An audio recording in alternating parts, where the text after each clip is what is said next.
मेनू दिखाओ। उपन्यास ऑनलाइन पूरा पढ़े। उपन्यास बिन। उपन्यास सर्वनाश का लोहार अध्याय 141 141। कहीं और दो। सर्वनाश का लोहार 141 कहीं और दो। पब फ्यूचर द्वारा विज्ञापन। गामा सिटी उर्थ का उत्तर पूर्वी मध्य क्षेत्र। दुनिया खत्म हुए कई महीने हो चुके थे। एक दिन सब कुछ सामान्य था और अगले दिन सब कुछ बदल गया। बड़े शहरों के बीच सभी कनेक्शन टूट चुके थे। वे सिस्टम युग में प्रवेश कर चुके थे। अधिकांश लोग सर्वनाश के अचानक संदेश से हैरान थे। अन्य लोग घबरा गए, लेकिन शुरुआत में यह इतना बुरा नहीं था। टूटी हुई संचार प्रणाली को छोड़कर कोई बदलाव नहीं हुआ। बहुत कम लोगों ने ट्यूटोरियल किया क्योंकि उन्होंने शुरुआत में इसे गंभीरता से नहीं लिया। इसके कारण बड़ी संख्या में नागरिकों को एक यादृच्छिक कक्षा सौंपी गई। फिर भी शहर में ज्यादातर सभ्य माहौल बना रहा। कुछ लोग ऐसे भी थे जिन्होंने ट्यूटोरियल किया था और दूसरों को सब कुछ समझाया था। नेतृत्व ने शहर को नियंत्रण में रखने के लिए एक आपातकालीन सरकार बनाई। फिर राक्षस पोर्टल से बेतरतीब ढंग से प्रकट होने लगे। उन्हें पता चला कि सिस्टम युग में आधुनिक आग्नेयास्त्र बेकार थे। आप उनसे एक सामान्य खिलाड़ी को भी चोट नहीं पहुंचा सकते थे। फिर भी संकट हल हो गया। यादृच्छिक असाइनमेंट के साथ भी हर तीसरे व्यक्ति के पास एक युद्ध उन्मुख वर्ग था। पहले कुछ हफ्तों के भीतर कई लोग राक्षसों से लड़ने के लिए आगे आए और आक्रमणकारियों से कुशलतापूर्वक निपटने के लिए एक प्रणाली बनाई गई। इतिहास से प्रेरित होकर सरकार के नेतृत्व में बैंड और गिल्ड बनाए गए। लोगों को जानकारी प्राप्त करने के लिए दूसरे शहरों में भेजा गया। बेशक ऐसे लोग भी थे जो अपनी नई शक्तियों का इस्तेमाल अपने फायदे के लिए करना चाहते थे। लेकिन जैसा कि कहावत है, ऐसी दुनिया में जहां हर कोई खास है, कोई भी खास नहीं है। एक चोर जो एक बूढ़ी महिला को लूटने की कोशिश कर रहा था, उसे अस्पताल में भर्ती होना पड़ा। जब बूढ़ी महिला ने अपना धनुष निकाला और मल्टी शॉट कौशल से उसे मार गिराया। गुण और कौशल उनसे बंधे नहीं थे। कई वृद्ध लोग बहुत स्वस्थ हो गए, जैसे कि वे युवा हो गए हो। खबर तब फैली जब वे कुछ सैटेलाइट शहरों से जुड़ने में कामयाब हो गए। हाँ, सब कुछ बढ़िया लग रहा था। वह और उसका समूह वर्तमान में गामा की सीमा पर एक उपग्रह शहर के बाहरी इलाके में छिपे हुए थे। वे भाग रहे थे। उसने पर्दा हटाया और बाहर की सड़कों को देखा। एक बार साफ सुथरे उपनगरों में ऐसा लग रहा था जैसे जानवरों की भीड़ ने सड़कों पर दंगा कर दिया हो। खिड़कियां टूटी हुई थी और सड़कें टूटे हुए घरों से सभी प्रकार के टूटे हुए फर्नीचर और कचरे से भरी हुई थी। शाम हो रही थी और दुनिया उसके मूड से मेल खाती हुई अंधेरी हो रही थी। आखिर यह कैसे हुआ? कांच के टूटने की आवाज सुनकर वह उछल पड़ी। ये घर के पिछले हिस्से में था। वह पीछे की ओर रसोई में भागी और एक भयावह दृश्य देखा। यह उसके चाचा थे जो अपनी पार्टी के 2 सदस्यों के शवों के ऊपर खड़े थे। उसके भाई और चचेरे भाई के पंजे से खून बहने के निशान थे और वे जमीन पर पड़े थे। उनके कवच कागज की तरह कटे हुए थे। उसके चाचा ने अपने हाथ में उसके पिता के शव की गर्दन पकड़ी हुई थी। पब फ्यूचर द्वारा विज्ञापन। हे तुम वहां हो? वो प्राणी जो कभी उसका चाचा था विक्षिप्त स्वर में बोला। उसकी आंखों में आंसू भर आए और उसके सीने में दुख और गुस्सा उमड़ पड़ा। उसके चाचा ने ऐसा किया, लेकिन यह उसके चाचा की गलती नहीं थी। यहाँ उसे किसे दोष देना चाहिए? उवे हे, मेरी तरफ ऐसे मत देखो प्रिय। बहुत तेज। पलक झपकते ही वह जीव आगे बढ़ गया और उसे पीछे से पकड़ लिया। अपने विचित्र हाथ से, जो एक कठोर खोल से ढका हुआ था और पंजे जैसी उंगलियों में समाप्त हो रहा था, उसने उसकी कमर पकड़ ली, जबकि दूसरा उसके गाल को सहला रहा था। वह डर गई थी। उसके चाचा का कभी जाना पहचाना चेहरा उसके गाल पर दबा हुआ था और एक लंबी विदेशी जीभ उसकी त्वचा पर उसकी गर्दन तक घूम रही थी। किक, इतनी दूर क्यों? ऐसे मत बनो, जल्द ही तुम मेरे बहुत करीब हो जाओगे, बिल्कुल तुम्हारी मां की तरह। उसके पेट में मतली बढ़ गई। उसके दिमाग में एक हफ्ते पहले के दिन के दृश्य घूम गए, जिस दिन उन्होंने उसके चाचा को पकड़ा था और उनके छिपने के स्थान पर घात लगाई थी। जंगली जानवरों से भी बदतर, जो केवल निम्नतम मानवीय भावनाओं और बुनियादी प्रवृत्तियों द्वारा नियंत्रित होते हैं। पूरी तरह से बेलगाम भीड़ उन पर टूट पड़ी थी। दुख ने उसके मन को घेर लिया और उसके दिल में कुछ अंधेरा सा पनपने लगा। वह निर्णायक थी। वह बहुत भावुक हो गई थी। यह उसकी गलती थी। उसकी नजर अपने पिता, भाई और चचेरे भाई के शवों पर पड़ी। उसकी आंखों की रोशनी मन पड़ गई। उसे लगा कि उसका शरीर कांपना बंद हो गया है। केक, क्या तुम टूट गए? क्या तुमने आखिरकार हार मान ली? ओह, उसने अपनी भतीजी के कोमल मांस का स्वाद चखने के लिए कब तक इंतजार किया था? तब से उर्ग दर्द की मीठी कड़वी लहरें उसके शरीर में भर गई। कैसे? क्या? जिस लड़की को उसने अभी अपनी बाहों में पकड़ा था, उसने उसकी दोनों कलाइयों को पकड़ लिया था और उसके मांस को हड्डियों तक कुचल दिया था। लेस देन डिंग, निष्क्रिय कौशल, हॉट ऑफ स्टील हासिल किया गया। Greater than. उसकी आंखों की रोशनी चली गई क्योंकि दिव्य आभा में लिपटे उसके हाथ ने उस चेहरे को कुचल दिया जो कभी उसके चाचा का था। उसने एक कलाई पकड़ ली और उसे जाने नहीं दिया। जब उसने एक भिक्षु के कौशल का उपयोग किया तो वह मुश्किल से ताकत से उस पर हावी हो पाए। वह मर जाएगी जिस क्षण वह प्राणी स्वतंत्र रूप से घूम सकेगा। कौशल के प्रभाव को काम करना बंद करने से पहले इसे जल्दी से समाप्त करने की आवश्यकता थी। सिर पर चोट लगने के बाद वह अचेत हो गया था, इसलिए उसने उसे जमीन पर दबा दिया और उस पर वार करती रही। कुछ समय बाद खोपड़ी धंस गई, लेकिन वह तब तक वार करती रही जब तक गर्दन के ऊपर कुछ भी नहीं बचा। इन चीजों में दृढ़ जीवन शक्ति थी और अक्सर सबसे जानलेवा घावों से भी पुनर्जीवित हो जाती थी। वह जानती थी कि यह मरा नहीं है। कोई भी व्यक्ति उनके साथ कुछ भी करे, कभी भी मारने की सूचना नहीं मिली। भारी सांस लेते हुए वह उस चीज के शव के ऊपर खड़ी थी। उसने जमीन पर पड़े अपने परिवार के शवों को देखा। यह अभी खत्म नहीं हुआ था। जमीन पर पड़े 2 लोग बेहोश थे। उसके पिता की मौत हो चुकी थी, अभी के लिए। उसने अपने पिता की तलवार उठाई और उन सभी के टुकड़े टुकड़े करना शुरू कर दिया। अपने प्रियजनों के शरीर को विभाजित करते समय उसका चेहरा एक बार भी नहीं बदला। तब भी नहीं जब उनका खून उसके चेहरे पर छिड़का गया। मारने की सूचना न मिलने से यह साबित हो गया कि उनके लिए बहुत देर हो चुकी थी। लेस देन डिंग, आपने अपने ही परिवार को सबसे भयानक तरीके से खंडित कर दिया है। वर्ग परिवर्तन के लिए आवश्यकताएं पूरी हो गई हैं। क्या आप दुर्लभ वर्ग राक्षस में बदलना चाहेंगे? वाई एंड ग्रेटर देन एक दुर्लभ क्लास। जब वह सिस्टम विंडो को घूर रही थी तो उसकी पार्टी के बाकी लोग वापस आ गए। यह उसकी बहन और उसकी बहन का बॉयफ्रेंड था। वे हमले के दौरान जासूसी कर रहे थे। उन्होंने उस दृश्य को देखा और लड़की की बेजान आंखों को देखा। उसकी बहन ने उसे कसकर गले लगा लिया। उसने जमीन की ओर न देखने की कोशिश की। एक जारकिस्ट आदमी ने जमीन पर पड़े जीव के अंगों को देखते हुए पूछा, अंकल जेकब। उसने चुपचाप उत्तर दिया। उसकी बहन एक पल के लिए स्तब्ध रह गई और उनके बगल में बैठा आदमी गालियां देने लगा। तीनों मृतकों के लिए शोक मनाना चाहते थे, लेकिन उन्हें पता था कि उनके पास सीमित समय है। उन्होंने भारी मन से शरीर के अंगों को इकट्ठा किया और उन्हें एक अस्थायी अलाव पर रख दिया और सब कुछ गैस से भर दिया। जलने से भी ये जीव नहीं मरते। उन्होंने बस समय खरीदा, कई दिन, शायद 1 सप्ताह। जलते हुए अवशेषों को पीछे छोड़कर वे जल्दी से निकल पड़े। आग उन्हें और भी अधिक आकर्षित कर सकती थी। वे एक कार में बैठ गए जिसे दोनों ने स्काउटिंग के दौरान पाया था। ऐसा लग रहा था जैसे किसी क्रोधित गोरिल्ला ने उसे कुचलने की कोशिश की हो, लेकिन वह अभी भी चल रही थी। पिछली सीट पर बैठते हुए उसकी नजर फिर से छोटी सिस्टम विंडो पर केंद्रित हो गई। एक क्लास चेंज। पब फ्यूचर द्वारा विज्ञापन। प्रायोजित सामग्री। पेट की खूबसूरती बढ़ाने के लिए चार्बी को आजमाइए प्राकृतिक उपाय। इस आयुर्वेदिक विधि से पान गुटखा खाने से मुंह बंद करके दुकान खोलें। संपर्क टॉस साइट में दान करें। मेनू दिखाओ। उपन्यास ऑनलाइन पूरा पढ़े। उपन्यास बिन। उपन्यास सर्वनाश का लोहार अध्याय 142 खरगोश के बिल में। सर्वनाश का लोहार 142 खरगोश के बिल में। पब फ्यूचर द्वारा विज्ञापन। जब सेठ उनके पास से भागा तो लोग अपना सिर घुमा रहे थे, लेकिन जब वह चर्च की ओर भाग रहा था तो उसे लगा कि उसकी मजबूरी खत्म हो गई है और वह धीमा हो गया है। क्या ये खत्म हो गया था? अरे नहीं। सेठ, सांता क्लॉज जैसी दाढ़ी वाला लाल लबादा पहने एक मोटा बूढ़ा आदमी दौड़ता हुआ उसकी ओर आया।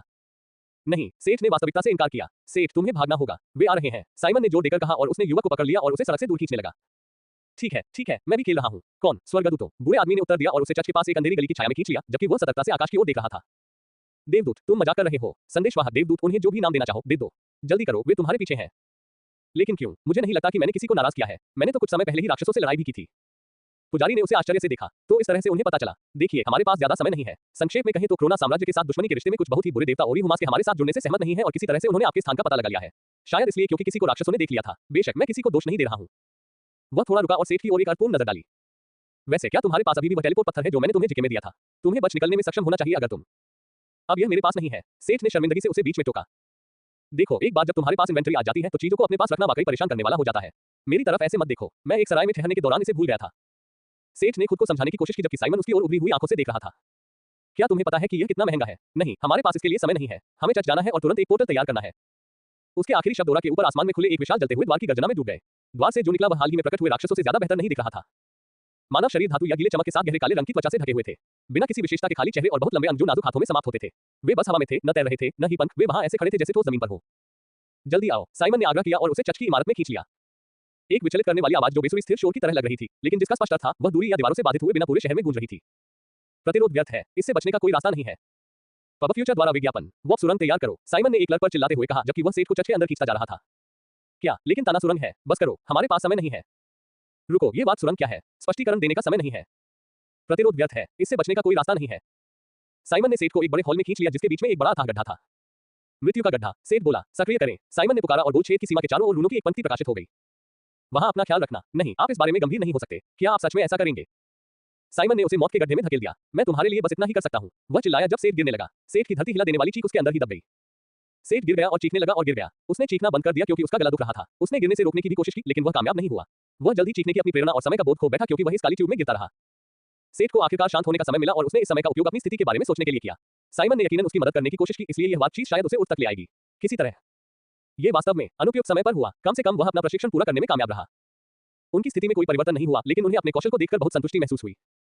लोहार जर्नीमैन लव 0.10%, करामात जर्नीमैन लव 10%, गोल्डस्मिथ एडेप्ट लव 0.930%, लोहार की आंखें लव 5%, ब्लूप्रिंट एडेप्ट लव 3%, आत्मा संचार लव 3%, स्पिरिट स्मिथी लव 5%, आत्मा पर कब्जा love 4%, spirit forging adept love 1%, Orpheus voice निष्क्रिय लव 4%, हथियार महारत विशेषज्ञ लव 0.32%, शांत प्रतिक्रिया निष्क्रिय लव 7%, भय प्रतिरोध निष्क्रिय लव 8%, जहर प्रतिरोध निष्क्रिय लव 3%, अग्नि स्नेह निष्क्रिय लव 5%, पायरोकिनेसिस क्षमता लव 0.2, मानचित्र लव 4, अवलोकन लव 4, छिपाव लव 4, ऊर्जा परिसंचरण लव 9, सिलाई शुरुआती लव 0.45%, यूनिवर्सल ट्रांसलेशन लव अधिकतम, बाध्यकारी पूर्व ज्ञान क्षमता लव 1। ये सिर्फ 3 क्राफ्टिंग कौशल ही नहीं थे जो बहुत बढ़ गए थे। लेस देन ऊर्जा परिसंचरण ग्रेटर देन और less than Orpheus voice greater than जैसे नए कौशल बढ़ गए थे और उनके लिए कई आश्चर्य लेकर आए थे। खास तौर पर बाद वाला, इसने न केवल सफलता की संभावना को 100% तक बढ़ा दिया बल्कि इसने गाथागीतों के प्रभाव को भी 30% तक बढ़ा दिया। उसे पूरा भरोसा था कि वह उठ पर जीवित रहने के लिए बढ़िया चीजें बना पाएगा, खास तौर पर उन चीजों से जो उसने टोरे के स्टोरेज से चुराई थी। लेकिन सेठ को उस दुनिया में वापस फेंके जाने से पहले उन शानदार चीजों को बनाना ज्यादा पसंद होता। कौन जानता था कि आधे साल से ज्यादा समय बाद उठ कैसा दिखता होगा। उसे अब अपने पास मौजूद वस्तुओं से काम चलाना होगा। हथियारों के मामले में उसके पास हथौड़ा, धनुष और कई राक्षसी हथियार थे। कवच के मामले में अभी भी डार्क नाइट कवच था जो कुछ समय तक उसके काम आ सकता था। उसके पास प्राचीन और दिव्य कांस्य से बने गैम्बेसन भी थे। आखिरकार उसके पास नेडेल के नए काम को देखने का भी कुछ समय था। लेस देन सेलेस्टियल गैम्बेसन, महाकाव्य, पब फ्यूचर द्वारा विज्ञापन, भौतिक परिभाषा 750, मैग, डेफ 250, स्थायित्व 3000, 1, 10 सेकंड के लिए रक्षा को 50% तक मजबूत करे, मैना कोस्ट 50, 2, कवच का वजन 75% कम हो जाता है, 3, सभी अग्नि और प्रकाश आधारित हमलों में जोड़ 40% शक्ति, 4, आइटम आग या प्रकाश क्षति के प्रति प्रतिरक्षित है। टेलोर क्राफ्ट्समैन नेडेल के अनुभवी हाथों द्वारा बनाया गया एक उच्च गुणवत्ता वाला कपड़ा कवच। बेहतरीन बुनाई और सिलाई तकनीक ने इस आइटम को जबरदस्त प्रदर्शन और प्रभाव से भर दिया है। ग्रेटर देन, उसकी आंखें लगभग उसके सिर से बाहर निकल गईं। यह एक कपड़ा कवच था जिसकी शुद्ध भौतिक विशेषताएं डार्क नाइट सेट के कवच से बढ़कर थी जो प्लेट कवच था। इसके अलावा इसमें less than celestial bronze greater than से विरासत में मिली क्षमताएं भी थी। एक बार जब वह एक आत्मा को भर देगा तो इससे क्या होगा? सबसे बड़ी बात यह थी कि यह आग से प्रतिरक्षित था, इसलिए वह अब नग्न नहीं रहेगा। इसके अलावा उसके पास एक बॉक्स भी था जिसमें कुछ दुर्लभ अंगूठियां और सामान थे जिन्हें वह अभी तक दुकान पर नहीं लाया था। उसे देखना होगा कि क्या उसके पास अभी भी कुछ उपयुक्त है। महाकाव्य अंगूठी, ड्रैगन बैन और टोकन भी थे। वह अपनी सूची बनाने में व्यस्त था तभी उसके साथ गिरने वाली चीजें दिखने लगी। एक टूटी हुई कुर्सी और मेज जो काफी आधुनिक लग रही थी, छपे हुए पाठ वाले कागज, प्लास्टिक की लपेटों से बना कचरा। उसे यह भी महसूस हो रहा था कि उसका गिरना धीमा हो रहा है। क्या वह अपनी मंजिल के करीब पहुंच रहा था? सेठ ने टोकन का उपयोग किया। हो सकता है कि लिच के पास इस स्थिति में योगदान देने के लिए कुछ हो। तुमने मुझे कई हफ्तों के लिए जेल में डाल दिया। तुम्हारी हिम्मत कैसे हुई? क्या यह एक ताना सुरंग है? किस बीमार ने तुम्हें ताना सुरंग में फेंक दिया? क्या मतलब है तुम्हारा? क्या ये खतरनाक है? साइमन ने बिना कुछ बताए मुझे लात मार दी। क्या ये खतरनाक है? वह पूछता है। नहीं, यात्रा वास्तव में सुरक्षित है, समस्या लैंडिंग की है। कुछ लोग इन चीजों के निकास बिंदु को अस्पष्ट कह सकते हैं, अन्य लोग इसे पूरी तरह से यादृच्छिक कहेंगे। ओह, अगर यह सिर्फ इतना ही है तो कोई बात नहीं। जब मैं पाथवर्क्स पोर्टल्स के साथ यात्रा करता हूं तब भी निकास यादृच्छिक होगा। सेठ ने राहत भरी आवाज में कहा। वह शुरू में किसी यादृच्छिक स्थान पर बाहर आने के लिए तैयार था। पीएफएफ, वे एक जैसे नहीं है। सिस्टम भगवान का हस्तक्षेप अभी भी सुनिश्चित करेगा कि आप ऐसी जगह से बाहर आए जहां आपके बचने की अच्छी संभावना हो। ये यादृच्छिक नहीं है। ये सुरंग आपको किसी भी ऐसी जगह पर बाहर निकाल सकती है जहां आपके लिए पर्याप्त जगह हो। जमीन में एक छोटा सा छेद या खुले समुद्र से 3000 मीटर ऊपर। सोचिए तब क्या होगा। आप भूखे मर जाएंगे, दम घुट जाएगा या गिर जाएंगे और समुद्र से टकराने पर एक महीन पेस्ट में बदल जाएंगे। 100% मौत। क्या अब आपको समझ में आया कि यादृच्छिक का क्या मतलब है? वह उसकी संभावित मृत्यु के बारे में बताते हुए बहुत आत्मसंतुष्ट लग रही थी। ओह हाँ, यह अच्छा नहीं होगा। चलो प्रार्थना करते हैं और आशा करते हैं कि मैं भाग्यशाली रहूं। हम दोनों। मैं तुम्हारी किस्मत के लिए क्यों दुआ करूं? तुमने मुझसे कई खाने की चीजें ठगी और मुझे उस सूची में बंद करके रखा। इसके बारे में सोचो, अगर मैं खुले समुद्र में मर जाऊं तो ये टोकन समुद्र की तलहटी में डूब जाएगा। किसी को तुम्हें फिर से बुलाने में कितना समय लगेगा? समुद्र तल पर युगों तक मौन और मछलियों से घिरे रहना। शायद तुम भाग्यशाली हो और जब मैं ठोस जमीन पर उतरूं तो हम दोनों मर जाएं। कम से कम ये जल्दी खत्म तो हो जाएगा, है ना? बस मुझे बुला लेना अगर हम कहीं खतरनाक जगह पर आ जाएं। अब उसका गिरना बहुत धीमा हो गया था और इस समय उसे अचानक ऐसा लगा जैसे दुनिया उलट गई हो। वह अब गिर नहीं रहा था बल्कि ऊपर उठ रहा था। तभी दूर एक गोल छेद दिखाई दिया जो बाहर निकलने का रास्ता था। आपके पास जो भी सामान और कवच है उसे पहन ले। अगर आप मुझे बुलाने से पहले अचानक हमले या प्रभाव से मर जाते हैं तो मैं आपकी मदद नहीं कर पाऊंगा। Greater than. उसकी सलाह पर चलते हुए सेठ ने नेडल का सेट और सेलेस्टियल गैम्बिसन पहना जो उसे नेडल से मिला था, फिर टोरेट से डार्क नाइट सेट। उसने स्वास्थ्य बढ़ाने वाला ब्रेसलेट, ड्रैगन बैंड, नाइटक्रोलर का पेंडेंट और एक अंगूठी पहनी जिससे उसकी सहनशक्ति और ताकत में 25-25 की वृद्धि हुई।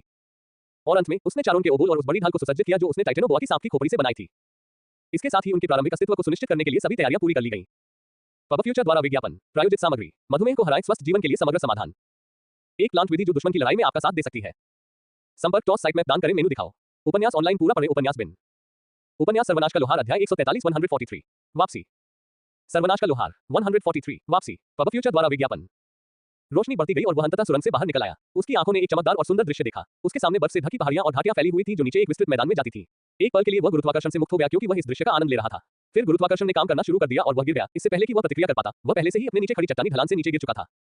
एक बार फिर वह गुरुत्वाकर्षण की बेड़ियों से मुक्त महसूस कर रहा था जब वह एक चट्टान के ऊपर से उड़ रहा था। टूटती शाखाओं और सरसराहट की पत्तियों की आवाज के साथ वह पेड़ों की चोटियों को पार कर गया और एक उल्कापिंड की तरह जंगल की जमीन पर जा गिरा। दर्द, असीमित दर्द। उसका एचपी 413/1000 तक गिर गया था। यह कहना उचित था कि वह आधा मरा हुआ था। गिरने से होने वाली क्षति बहुत बड़ी थी। तुमने मुझे क्यों नहीं बुलाया? समय नहीं है। उफ, पफल्स। क्यू, देखो किसने अपनी जरूरत के समय में ही मुझे महान याद किया। आइवेसर को बुलाया गया और उसने घायल सेठ पर उपचार मंत्र डालना शुरू कर दिया। कवच पर कुछ खरोंचे और निशान थे लेकिन कुछ स्थायित्व खोने के अलावा सब ठीक था। जब वह आखिरकार अपना सिर थोड़ा मोड़ पाया तो उसने उस चट्टान की ओर देखा जिस पर से उसे गिरने का आनंद मिला था। वह पहाड़ से लुढ़क कर सीधे उसके तल पर स्थित जंगलों में जा गिरा था। उसे ठीक होने में लगभग 20 मिनट लगे ताकि वह खड़ा हो सके। ये पफल्स के उपचार मंत्रों में कमी थी, अन्यथा ये तेजी से होता। क्यों? हम कहाँ हैं? कैटरपिलर ने पहाड़ी जंगल के चारों ओर देखा। यह एक अच्छा सवाल था। सेठ ने लेस देन मानचित्र ग्रेटर देन निकाला और उर्थ का परिचित विश्व मानचित्र पाया। वह इस विशाल महाद्वीप के स्वरूप को कितना चूक गया था। उसका मार्कर केंद्र के करीब था। यदि उसका भौगोलिक ज्ञान उसे धोखा नहीं देता तो उसे केंद्र में शहरी क्षेत्रों डेल्टा और दक्षिण पूर्व में यप्सिलन के बीच तटस्थ क्षेत्रों में कहीं होना चाहिए। पब फ्यूचर द्वारा विज्ञापन। इसका मतलब था कि वह सभ्यता से लगभग एक दिन की यात्रा दूर था प्रत्येक दिशा में। डेल्टा उत्तर पश्चिम में पहाड़ों पर था, यप्सिलन दक्षिण पूर्व में समतल भूमि की दिशा में था। निर्णय आसान था, वाई सिटी उसकी मंजिल बन गई। वह कार्यशाला स्थापित करने के लिए एक अच्छी और सुरक्षित जगह ढूंढना चाहते थे। शहर सबसे अच्छा विकल्प लगा। ऑटो मैप फंक्शन का उपयोग करते हुए उसने क्षेत्र का पता लगाया और जंगल के चारों ओर अपना रास्ता ढूंढ लिया। रास्ते में उसने इस आपातकालीन भागने के कारण पीछे छोड़े गए ढीले सिरे के बारे में न सोचने की कोशिश की। उसे यकीन नहीं था कि जब फिन को पता चलेगा कि वह चला गया है तो वह नाराज होगी या दुखी होगी। मुझे एक चर्च ढूंढना है और उन्हें एक पत्र भेजना है। योजक चिन्ह योजक चिन्ह योजक चिन्ह योजक चिन्ह योजक चिन्ह योजक चिन्ह योजक चिन्ह योजक चिन्ह योजक चिन्ह। हम इस जंगल में क्यों हैं? हमें शहर वाई में जाना चाहिए और हफ्ता ताता कुछ नए अनुयायी बनाने चाहिए। किहिक। जो भी बोलता था उसे जवाब में सिर पर जोरदार प्रहार मिलता था। चुप रहो, तुम अभी भी अपनी इच्छाओं पर काबू नहीं पा रहे हो। अपनी चीज को सहलाना बंद करो। हमें आदेश मिल चुके हैं वरना हम यात्रियों पर घात लगाने के लिए यहाँ क्यों छुपेंगे? ओह, अगर कोई मिल जाए तो क्या मैं पहले जा सकता हूँ? मैं। शश, कोई है। तीसरी आवाज ने उन्हें चेतावनी दी। आकृतियां चुप हो गईं और अपने छिपने के स्थान के नीचे रास्ते की ओर देखने लगी। ये 3 लोगों का एक छोटा समूह था। वहां एक सुंदर लड़का था जो चमचमाते कवच में था, जो भव्य किनारों से ढका हुआ था। उसके पीछे 2 कमोबेश प्यारी लड़कियां थीं, एक विशिष्ट पुजारी और जादूगर जो तंग वस्त्र पहने हुए थे, जो उनके स्टार्टर गियर से ज्यादा बेहतर नहीं थे। एक आम मध्यम स्तर की हरम पार्टी। वे सभी 2 लड़कियों को भेड़ियों जैसी मुस्कान के साथ देख रहे थे। आसान शिकार और इतना मनोरंजक। वे उन दोनों के साथ खूब मस्ती कर सकते थे। 5 आकृतियां पेड़ों से उतरी और प्लेबॉय के समूह को घेर लिया। रोशनी में लगभग सामान्य दिखने वाले मनुष्यों का एक समूह दिखाई दिया। बस उनका अनुपात थोड़ा अलग लग रहा था, लेकिन दूसरी नजर में कोई उनकी त्वचा के नीचे विकास और उभार देख सकता था। पब फ्यूचर द्वारा विज्ञापन। टैग, नमस्ते, हम तुम्हें डराना नहीं चाहते थे। उनमें से एक ने कहा, लेकिन बोलते समय उसे अपना लाल निगलने में कठिनाई हो रही थी। पार्टी के सामने वाले युवक ने अपनी तलवार निकाली और एक बड़ी मीनार ढाल निकाली। जंगल की धुंधली रोशनी में स्टील की चमक चमक रही थी। इन्हें सिटी वाई के नजदीक एक स्टार्टर गांव के लोहार ने बनाया था। आप कौन हैं? उसने रक्षात्मक स्थिति में आते हुए और अपने कवच के टुकड़ों के कुछ प्रभावों को सक्रिय करते हुए कहा। उसे अपने कवच को इकट्ठा करने के लिए कई कालकोठरी गोते लगाने पड़े थे जो कालकोठरी के टुकड़ों और लोहार से खरीदे गए भागों का मिश्रण था। हालांकि वे अभी भी आम थे, वे स्टार्टर गियर से बहुत बेहतर थे जो कई अन्य लोग आज भी इस्तेमाल कर रहे थे। म्यूटेशनों ने बदसूरत और बेमिल कवच के हिस्सों को देखा और खुशी से मुस्कुराए। फिर पीछे बैठी लड़कियों की तरफ देखा जिन्होंने अपनी डंडियां तैयार कर रखी थी। अहे, क्या तुम्हें इस बदसूरत कवच पर गर्व है? कि तुम्हें लगता है कि कुछ कमजोर धातु और वस्तुएं तुम्हारी मदद कर सकती हैं? जैसे जैसे वह बात कर रहा था उसके दांत और पंजे लंबे और तीखे होते जा रहे थे और अब वह युवक पर झपट पड़ा। बाकी 2 ने भी अपनी चाल चली और दोनों महिलाओं को पकड़ने के लिए आगे कूद पड़े। फिर भी वे उन्हें नहीं मोड़ पाए। उसके बाद ये कोई मजा नहीं था। जार्किस्ट, युवक ने धीमी आवाज में कहा और अपनी ढाल से पंजों को रोकने का प्रयास किया। एक प्रयास किया गया। पंजों ने ढाल को ढकने वाली पतली ऊर्जा झिल्ली को अनदेखा कर दिया और सीधे धातु को पट्टियों में काट दिया जैसे कि वह कागज हो। आदमी को भयानक हथियार से बचने के लिए पीछे हटना पड़ा। इस मौके का फायदा उठाते हुए उसने less than shield bash greater than का इस्तेमाल किया और अपनी ढाल के बचे हुए हिस्से से हमलावर को दूर धकेल दिया। उसकी तलवार ने आराम नहीं किया और उसने उन दो लोगों पर हमला किया जो उससे आगे निकलने की कोशिश कर रहे थे। एक ऊर्जा ब्लेड ने घुटने के ठीक ऊपर बंदियों के बाएं पैर को काट दिया। जो सबसे दूर था उसके चेहरे पर एक वॉटेटर से हमला किया गया जिससे दोनों की आंखें नष्ट हो गई और एक गहरा घाव हो गया। वे दोनों अब दर्द से चीखते हुए जमीन पर पड़े थे। अच्छी सजगता, आप हमारे समुदाय के लिए एक महान योगदान होंगे। नेता ने पीछे से उस आदमी पर छलांग लगाई और दूसरा व्यक्ति मुश्किल से प्रतिक्रिया कर पाया और अपनी तलवार से आने वाले पंजों को रोक पाया। फिर से कोटिंग ने बहुत कम या कोई प्रतिरोध नहीं किया और तेज नाखूनों ने हथियार के किनारे को गहराई से काट दिया। जब उसने देखा कि ब्लॉक सफल हो गया है तो उसका दिल खुशी से उछल पड़ा। उन्होंने दो लोगों को मार गिराया था, लेकिन जब तक वे नेता को अशक्त करने में सफल रहे तब तक वे भागने में सफल हो सकते थे। कुकुकु, ये स्पष्ट है कि तुम क्या सोच रही हो। युवक का चेहरा उतर गया क्योंकि दर्द की चीखें एक बेचैन करने वाली बदलाव के साथ खुशी की चीखों जैसी लगने लगी। उसने बगल की ओर देखा और पाया कि जिस पैर को उसने काटा था उसमें तंतु उगाए थे और उसे उसके मालिक से जोड़ने के लिए बह गया था। अचानक उसे पेट में जलन महसूस हुई और खून और उल्टी की धार उसके गले में बहने लगी। कि लड़ाई में कभी भी अपनी नजरें दूसरी ओर मत मोड़ना यार। तलवार में फंसा हुआ पंजे वाला हाथ आसानी से उसके कवच में घुस गया था और अब उसके धड़ में बने छेद में आराम से फिट हो गया था। नेता ने खुद को पीछे खींच लिया और जंगल के फर्श पर खून बहने लगा। ये खत्म हो चुका था। अब उसके पास बचने का कोई रास्ता नहीं था। अगर उसके पास वैसे भी कोई उम्मीद नहीं थी तो वह अभी भी लड़कियों को भागने में मदद कर सकता था। नई प्रेरणा के साथ वह आत्मघाती उन्माद में चला गया और उसके सामने राक्षस पर हमला किया। कहा, मुझे मारो, जितना चाहो मारो, चलो मैं तुम्हें दिखाता हूं कि असली कवच कैसा दिखता है। वह दयनीय कचरा नहीं जो वे बेकार धातु गूंथने वाले तुम्हें बेचते हैं। तलवार जोरदार धमाके के साथ नेता के सीने में जा लगी और आखिरकार दो टुकड़ों में टूट गई जहां उसके पंजों ने उसे काटा था। मरते हुए आदमी ने खाली आंखों से राक्षस को देखा क्योंकि उसने अपने शरीर को ढकने वाले पतले कपड़े को फाड़ दिया था। त्वचा सीनदार त्वचा और हड्डियों से ढकी हुई थी। जहां तलवार लगी थी वहां एक खरोंच भी नहीं थी। क्या जिसने अपनी आंखें खो दी थी वह पहले ठीक हो गया था और उसने पुजारी पर हमला कर दिया था। जब जादूगरनी ने आखिरकार अपना मंत्र पूरा किया और एक आग का गोला फेंका तो उसने जरकिस के कपड़े जला दिए। इसने आक्रमण को रोक दिया लेकिन कोई नुकसान नहीं पहुंचाया। प्राणी की त्वचा मोटी चमड़े की त्वचा की परतों में ढकी हुई थी जो शरीर को ढाल रही थी। खुश हो जाओ, जल्द ही तुम सब उड़ेग। उसके मुंह से खून की धार बह निकली और वह बीच में ही बोल पड़ा। धातु गूंथने वाली मशीन, आप कहते हैं। मैं आपको दिखाता हूं कि असली कवच कैसा दिखता है। नेता के पीछे काले कवच में एक लंबा योद्धा खड़ा था। जब उसने प्राणी को आगे की ओर लात मारी तो काले रंग के छज्जे से एक खतरनाक आभा निकल रही थी ताकि वह अपना हथियार उसकी पीठ से बाहर निकाल सके। एक लंबे नुकीले कांटे से खून टपक रहा था। यह एक कौवे की चोंच थी जिसमें एक तरफ चोंच जैसी नुकीली कील थी, दूसरी तरफ हथौड़े की नोक जैसी और सबसे ऊपर एक लंबी कील थी। जो कोई भी शूरवीर को देखता था उसे एक दमनकारी भावना महसूस होती थी और सभी को ऐसा लगता था कि उनके शरीर से ताकत खत्म हो गई है। हर कोई स्तब्ध था और मंच पर प्रवेश करने वाले नए अभिनेता को देखकर डर गया। आप कौन हैं? नेता ने जोर देकर पूछा, जबकि उसका शरीर उसके टूटे हुए हृदय और फेफड़ों को ठीक करने में व्यस्त था। शूरवीर ने कोई उत्तर नहीं दिया, परंतु उसके हथियार ने उत्तर दिया और उसके हथौड़े ने नेता के सिर को तरबूज की तरह कुचल दिया। केहुट, तुम खुले हो। जिसने अभी अभी अपना पैर वापस पाया था वह शूरवीर पर हमला करने के लिए उछला, लेकिन शूरवीर के पीछे झाड़ियों से एक हल्का तीर आकर उसे मार गिराया गया। अब उसके सिर में एक धुआंधार छेद हो गया था और वह जमीन पर गिर पड़ा। आप कोई नहीं। पब फ्यूचर द्वारा विज्ञापन। संपर्क टॉस साइट में दान करें, मेनू दिखाओ। उपन्यास ऑनलाइन पूरा पढ़ें। उपन्यास बिन। उपन्यास सर्वनाश का लोहार अध्याय 144 जार्कॉन। सर्वनाश का लोहार 144 जार्कॉन। पब फ्यूचर द्वारा विज्ञापन। शुरू में सेठ ने इस विवाद में हस्तक्षेप करने की योजना नहीं बनाई थी। वह कोई हीरो नहीं था और अगर दो समूह आपस में लड़ते हैं तो यह वास्तव में उसका काम नहीं था। वह किसी को डराना नहीं चाहता था, इसलिए उसने जो देखा और अपने अनुभव के आधार पर ही उनका मूल्यांकन किया। होरा में सी रैंक की तुलना में हरम पार्टी थोड़ी कमजोर लग रही थी, इसलिए स्तर के हिसाब से यह शुरुआती से मध्य 30 के दशक में कहीं थी। यह सही नहीं था, चूंकि वह उठ में वापस आ गया था, इसलिए उनकी उम्र मध्य किशोरों से लेकर 20 के दशक के बीच होनी चाहिए, उसने अनुमान लगाया। वह अपनी लेस देन लोहार की आंखों ग्रेटर देन का स्वतंत्र रूप से उपयोग कर सकता था, लेकिन सेठ केवल अपना सिर हिला सकता था जब उसने उनके उपकरणों के मानक को देखा। लड़कियों के वस्त्र केवल कपड़े के थे और उनमें कोई रक्षात्मक मूल्य नहीं था। युवक का कवच ठीक से फिट नहीं था। संभवतः कालकोठरी से आए विकल्पों वाले हिस्से उसके आकार के हिसाब से बदल दिए गए, लेकिन अन्य हिस्से या तो बहुत बड़े थे या बहुत छोटे थे और कभी-कभी उसकी हरकतों में बाधा डालते रहते थे। रक्षा के लिहाज से उसका कवच लगभग उतना ही अच्छा था जितना कि सेठ ने अपने लिए बनाया था। फर्क सिर्फ इतना था कि उस समय सेठ के विरोधी उससे कहीं कमजोर थे। उर्थ के मानक के अनुसार इन लोगों को सेठ के स्तर के आसपास या शायद थोड़ा कम होना चाहिए। 5 और 10 के बीच के स्तर के अंतर के साथ हरम पार्टी के पास बहुत कम मौका था। जैसा कि उसने उम्मीद की थी, युवक ने अच्छा मुकाबला किया। संभवतः उसमें शूरवीर जैसा असाधारण गुण था। कहा, मुझे मारो, जितना चाहो मारो, चलो मैं तुम्हें दिखाता हूं कि असली कवच कैसा दिखता है। वह दयनीय कचरा नहीं जो वे बेकार धातु गूंथने वाले तुम्हें बेचते हैं। सेठ ने अपने होंठ सिकोड़े। वो बस वहां से जाने ही वाला था, लेकिन ये बात निजी हो गई। क्या वह हथियारों की तुलना करना चाहता था? सेठ उसे दिखाएगा कि कवच प्रवेश कैसा दिखता है। कौवे की चोंच से बेहतर क्या हो सकता था? चमड़ा, चिथड़े और मांस काटने के लिए चोंच, प्लेट को कुचलने के लिए हथौड़ा और दरारों को छेदने और लोगों को दूर रखने के लिए ऊपर की ओर लगी कील। Less than Shifa greater than और उसकी बड़ी हुई विशेषताओं के साथ बिना किसी की नजर में आए शेखी बघाने वालों की पीठ के पीछे प्रकट होना आसान था। सहज रूप से उसने नीचे से भारी हथियार घुमाया और चीरों के बीच की खाई को काटते हुए सीधे फेफड़ों और दिल में घुस गया। आप कौन है? इस समय स्टेव वास्तव में एक पल के लिए हिचकिचाया। धातु गूंथने वाले, वह वैसे भी मर चुका था, ये सिर्फ उसकी पीड़ा को समाप्त करके दया दिखाना था। एक संतोषजनक क्रंच के साथ सिर फट गया। सिर कुचलने के बावजूद कोई मार अधिसूचना नहीं मिली। इस समय एक और ने हमला किया लेकिन पफल्स द्वारा गोली मार दी गई। फिर से सिर पर गोली लगने के बावजूद कोई अधिसूचना नहीं मिली। उनमें से तीसरा आखिरकार अपने होश में आया और सेठ पर उग्र रूप से हमला किया। उसने पफल्स के कई हमलों को चकमा दिया, चक्कर लगाया और टाल दिया। जो हमले हुए वे उसके शरीर को ढकने वाले चमड़े के फ्लैप पर केवल एक छोटा सा निशान छोड़ गए। पब फ्यूचर द्वारा विज्ञापन। सेठ ने पंजों को अनदेखा किया और एक जोरदार झटका मारा। प्राणी ने सोचा कि वह भाग्यशाली था क्योंकि यह उसके कवच पर लगा और वह केवल आश्चर्य से देख सकता था क्योंकि उसके पंजे धातु पर बिना किसी खरोंच के फिसल गए थे। कौवे की चोंच उसके सिर के ऊपरी हिस्से में घुस गई तो उसके चेहरे पर आश्चर्य की लकीर खींच गई। फिर भी कोई सूचना नहीं। HP 1100 लेस देन अवलोकन ग्रेटर देन ने उसे बताया कि वे सभी 1 HP पर बंद थे और ठीक हो रहे थे। हमें जल्दी करनी होगी, वे जल्द ही ठीक हो जाएंगे और फिर से हमला करेंगे। जादूगरनी लड़की ने कवच के अपने डर पर काबू पा लिया और उन सभी से वहां से चले जाने का आग्रह किया। आपके दोस्त के बारे में क्या? युवक बेहोश हो चुका था और धीरे-धीरे खून बह रहा था। तुम जार्किस्टो को नहीं जानते, उसके लिए बहुत देर हो चुकी है, वह पहले ही संक्रमित हो चुका है और उनमें से एक बन जाएगा। हमें जाना होगा, जब कोई उन्हें हराएगा तो हमेशा सुदृढ़ीकरण होगा। हम ठीक है, हम कहां जा रहे हैं? वहां पास ही सिटी वाई की चौकी है, हमें वहां जाना चाहिए, क्या ये ठीक है? सेठ ने सिर हिलाया। वैसे भी उसके पास कोई ठोस योजना नहीं थी।